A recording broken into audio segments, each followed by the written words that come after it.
द्राक्ष बागाची फळाची छाटणी केलेलं आहे असं मत आहे. मेच्या 13 पासून पाऊस आहे. बेडवरती त्याची मुळीच काम करते, त्यामुळे त्याच्यामध्ये जे आमच्या काडीमध्ये जे स्टोरेज झालेलं आहे ही पूर्ण बागाच ह्याला फळ येऊ शकत नाही. आमची पंचनामे करा. एक मिनिट, पंचनामे करायचं तुमचं आता सध्या चालू होती. पंचनामे द्राक्ष पिकाचे नाही म्हणतात. आता पुळूस गावात प्रामुख्यानं 1,500 एकरापर्यंत द्राक्षाची बाग आहे. त्या पिकात आता पंचनामे चालू होते. ऊसाची लागण, ऊसाची लागण आणि कांद्याची पंचनामे चालू आहे. तर सरसकट ह्या पिकाची पंचनामे घ्यावी. मी सांगितलंय सरसकट द्राक्ष, ऊस, कांदा, सोयाबीन सगळ्याचे सरसकट पंचनामे करण्याचं मी. पण आता काय झालं माहित आहे, त्यांनी काय केलं पाहिजे ते फक्त ओढान. एक तर एवढं म्हणजे दुष्काळात 13वा महिना आहे आणि त्याच्यात पण तुम्ही जर अटीतटी केल्या तर आम्हाला ते मान्य नाही आहे. तसं DP मराठीमध्ये सरसे स्वागत. आज आपण आलेलो आहे पंढरपूर तालुक्यातील विटे या गावी. येथील एक कार्यकर्ते त्यांच्याशी आपण पूर परिस्थिती आहे. जास्त पाऊस झाल्यामुळे शेतकऱ्याचं नुकसान झालेलं आहे. आपण काय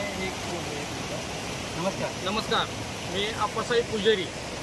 आज आमच्या या विटे गावामध्ये आमच्या लाडक्या व लोकप्रिय खासदार प्रणितीताईजी शिंदे या ठिकाणी यांचा या पंढरपूर तालुक्यातील 16 गावं 17 गावं त्या 17 गावामध्ये जाऊन त्यांनी या पूर विभागाची परिस्थिती पाहणी केली.